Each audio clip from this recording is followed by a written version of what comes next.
Que ce soit sur les tables de vos librairies ou bien par sa présence en ligne, vous n'avez pas pu manquer de remarquer ce nouveau titre de dystopie young adult, Absolu de Margot de Seine. Depuis sa parution en février 2023, c'est un véritable raz-de-marée.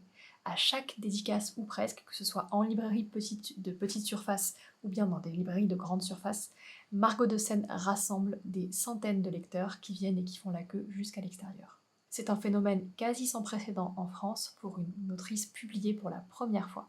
Évidemment, son travail dans le marketing et sur les réseaux sociaux avec vraiment sa publicité de longue haleine sur tout ce qu'elle fait, tout ce qu'elle écrit, n'y est pas étranger. Mais ce travail serait inutile si le roman n'était pas excellent. Ce roman, je l'ai lu et je l'ai trouvé vraiment très très bon. Pour moi, en fait, c'est le nouveau Hunger Games français. Et je vais vous expliquer aujourd'hui pourquoi. Ce roman, je l'ai lu, et il va devenir, à mon sens, un futur classique de la littérature dystopique young adult en France. Pour moi, c'est le nouveau Hunger Games français, et je vais vous expliquer aujourd'hui pourquoi.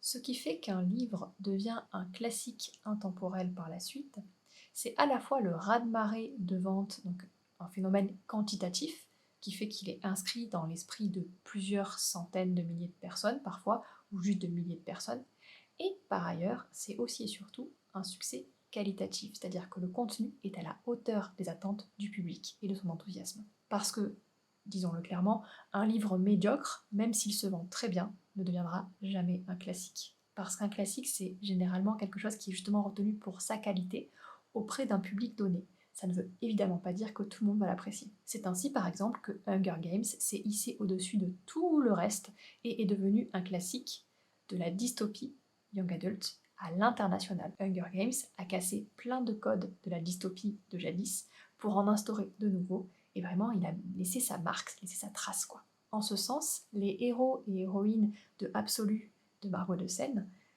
vraiment suivent la voie royale qui a été ouverte par Hunger Games, mais tracent aussi leur propre sillon unique.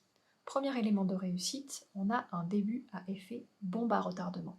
C'est-à-dire que dès le prologue, en fait, les personnages sont prisonniers d'un mystérieux curus, un cube, dans lequel ils sont transportés pour aller vers une zone où erre une chose terrible qu'ils vont devoir tuer et exterminer. Sacré programme. Dès le départ, le lecteur comprend que le destin du royaume dans lequel ils évoluent repose sur leurs épaules, qu'ils sont à peu près 100 élus, il me semble, et que avant eux, il y a eu 19 générations, rien que ça, qui ont déjà essayé et ont a priori échoué. Surtout, pas de pression. Les enjeux sont très élevés dès le départ, et il y a un effet en fait de retour en arrière, c'est-à-dire qu'on revient à avant le moment du prologue, et dans le chapitre 1, en fait, on est au moment où ils n'ont pas encore été les appelés, les élus de cette sélection mortelle, et où en fait ils sont pleins d'espoir pour l'avenir, et il y a une ironie dramatique qui instaure une espèce de tension qui fonctionne vraiment très très bien. L'autrice caractérise extrêmement bien ses personnages, elle les rend attachants dès le début, et le fait qu'on s'y attache et qu'on sache d'ores et déjà que leur destin est compromis, eh bien ça les rend encore plus attachants en fait, c'est vraiment très très bien fait.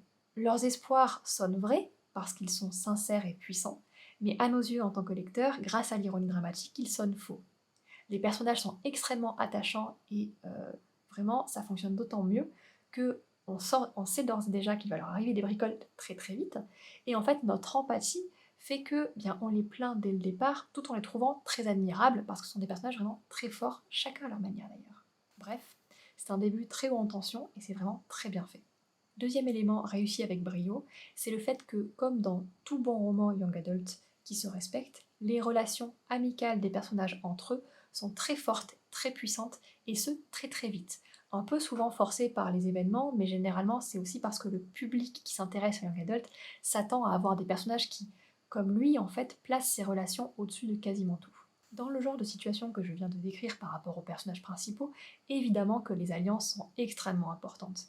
Mais dans le cas du young adult, elles ne sont pas seulement opportunistes, elles deviennent très très vite sincères et donc importantes en elles-mêmes, pas juste pour ce qu'elles apportent en termes d'opportunités de survie. Les alliances deviennent des amitiés, elles sont profondes, elles sont puissantes et franchement c'est beau. C'est beau parce que l'importance de ces amitiés, de ces relations est telle que les personnages n'hésitent pas à se mettre en danger et à se sacrifier en tant que sauveurs en fait, et à essayer d'améliorer le monde pas juste pour tout le monde, mais vraiment pour les gens qui leur importent, et ça les rend extrêmement attachants, extrêmement humains et réalistes. Et c'est pas naïf du tout, parce qu'en fait c'est réciproque et le lecteur le sait. Je vous mets 2 extraits qui sont selon moi très parlants. Johanna me prit la main qu'elle massa du bout des doigts. Elle n'avait pas besoin de cérébrum pour discerner mes émotions ou le battement de mon cœur. Elle savait, tout simplement. Je connaissais Johanna depuis toujours. Quand nous étions enfants, nous fréquentions la même école et nos mères étaient amies. Elle nous avait pratiquement élevés ensemble. Ma meilleure amie, peut-être la seule, était un pilier de mon équilibre, comme je savais être un pilier du sien. C'est beau, c'est puissant, c'est superbement écrit. Et en parlant de puissance, il y a un troisième élément hyper important que Margot de Seine a particulièrement bien réussi, c'est la gestion et l'écriture des émotions. Pour souligner la puissance d'une émotion, l'autrice n'hésite pas à vraiment y aller à fond sur les formulations, et vraiment ça marche très très bien. C'est pas du tout caricatural, elle a su choisir avec subtilité la manière dont elle amène les choses. C'est brut car l'émotion est sans phare, et en même temps c'est subtil parce que vraiment on y croit à fond. L'émotion est unique et palpable. Jugez plutôt. Mon instinct me hurlait une seule chose, fuis. Mais tout le reste de mon être savait que ma place était là, et nulle part ailleurs. Nous étions les rédempteurs, la 20e génération à fouler ce sol, à franchir ses portes, à prêter serment de réussir ou de mourir, vaincre un fantôme ou tomber dans l'oubli. Derrière ce mur, la chose nous attendait. Entre émotion et tension, c'est parfaitement réussi. Quatrième élément hyper important et qu'elle a parfaitement réussi, c'est le fait d'avoir une arène de récit hyper resserrée et hyper structurée. Et ça, c'est très important en dystopie. L'arène de récit est simple en apparence, mais profonde en réalité. Nous sommes dans le royaume de Hérite, un royaume construit sur les ruines de la ville de Varsovie pour ce qu'on en sait. Il y a la ville habitée au centre, et autour il y a la zone qui l'entoure. Et dans cette zone, il erre une chose. C'est simple, mais pas simpliste, parce qu'il y a beaucoup de relations de force entre les différentes zones de l'arène de récit en question. Et puis, il y a l'arène de récit mentale et sociale. Déjà, les mobilisés arrivent dans la zone où il y a la chose qui les menace et ils ne se méfient que d'elle au départ. Sauf que ils sont pas seuls. Les errants, ces anciens mobilisés, se sont organisés en différentes factions qui ont des relations d'influence et de mauvaise influence plus ou moins... Voilà, ça se passe pas très bien des fois. Et des fois oui. On ne s'ennuie pas, on explore la zone avec les personnages et franchement c'est fascinant. Cinquième élément hyper important, notamment pour la dystopie, c'est le fait que justement l'aspect dystopique soit hyper bien soigné. Déjà, c'est une utopie qui a mal tourné. On comprend très très vite que Hérite, le royaume, est censé avoir fait mieux que les précédents, parce que les précédents sont censés avoir détruit le monde, mais en même temps on se rend compte qu'ils s'en sortent pas très bien, hein. Ils sont toujours prisonniers de la zone, toujours prisonniers de leur ville détruite, et ça évolue pas beaucoup depuis 20 ans. Ils ne précisent jamais dans quelle mesure Hérite a fait mieux, ni pourquoi, et franchement c'est suspect. D'autre part, Hérite envoie des jeunes dans une zone hantée par une chose réputée indestructible, et il leur dit bah allez, bonne chance, une tape sur l'épaule, et débrouillez-vous quoi. Super, pas du tout flippant. Outre ces éléments, les raisons réelles de la guerre qui a eu lieu avant qu'il soit dans cette zone et qu'il soit prisonnier ne sont pas très claires, et on soupçonne qu'en fait il n'était pas tant les alliés qu'ils avaient autour que l'ennemi. Moi je me demande d'ailleurs, c'est pas un spoiler, c'est vraiment une question, si en fait ils ne sont pas les ennemis que le reste du monde combattait. Ou pas, je sais pas, on verra. En tout cas, ce qui est certain, c'est que Hérite, sous ses grands dehors de lumière et d'optimisme et de bienfaits, eh bien, cache des dessous bien cracra. D'autant plus que Hérite est dans une surveillance accrue de ses habitants. Il faut savoir que chaque habitant est équipé d'un cérébrum qui est un implant, qui en fait lit leurs émotions, mesure sans cesse leur vital, leur constante, etc. Et c'est hyper flippant. D'ailleurs, je pense que la manière dont les élus, les mobilisés ont été choisis pour être envoyés dans la zone ne sont pas étrangers à la présence de ce cérébrum qui, à mon avis, a des critères de sélection bien précis et bien louches. En plus, le mantra du héros qui constamment se dit je ne dois pas douter du royaume d'Érite, je ne dois pas douter, ça fait vraiment un petit peu obsession sectaire quoi. On sent que vraiment on leur demande surtout de ne pas réfléchir et de ne pas remettre en question ce qu'ils voient et ce qu'ils ressentent. Autre élément d'importance pour cette dystopie finement réussie, c'est qu'elle dispose de ce qu'on appelle un slogan mémorable. Alors il y en a plusieurs en fait dans le récit, mais je vais vous en citer un seul qui est à mon avis celui qui va rester. L'ombre passe, mais la lumière demeure. Le slogan, c'est un truc quasi indispensable depuis qu'il y a eu Hunger Games, avec que le sort vous soit favorable. Et Margot de Seine propose ici une formule qui vraiment est également mémorable à bien des égards, parce que bien simplement ça résonne avec nous, nos vies, nos quotidiens, mais en plus ça résonne fortement avec les personnages, avec les thèmes du récit, et également, vous verrez, avec l'intrigue. Voilà ce qui constitue pour moi les éléments de succès d'Absolu de Margot de Seine. Évidemment, ce ne sont pas les seuls, mais ce sont pour moi les 5 éléments vraiment primordiaux et principaux qui expliquent ce succès formidable en termes de qualité de récit. Donc, hein, vous avez bien compris.